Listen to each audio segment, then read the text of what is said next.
Ուղղակի ինձ մոտ մի փոքր այլ է, նախ որպես քրիստոնյա աշխատում եմ մի քիչ գրագետ լինել, ասենք գիտեմ, որ մարդը եւ մարմին է եւ հոգի, չէ որ մենք մարմին այնքան ենք լվացնում, պուպուշ օծանելիքներով, ինչ ենք անում մեր հոգուն, ոչինչ, ոչ կարդում ենք, ոչ աղոթում ենք, մնացած բաները չհաշված, եթե հոգին չկա, մի հատ ուղղակի անհամեստ բան ասեմ,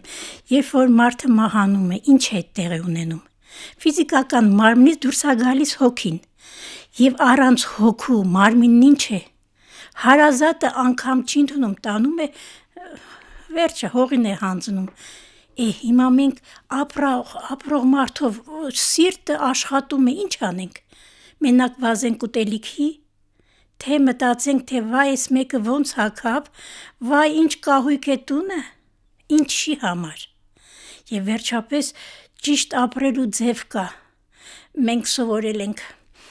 ապրելաձևի նոր սննդակարգի նոր ձևով մոդայիկ են աշխատում են մոդայիկ ապրել, չհաշված որ անգամ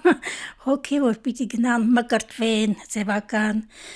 պետք է քող գցեն, պսակադրվեն, իսկ դրանից հետո Ինչքան ժամանակ են ապրում այդ խոստումի տակ,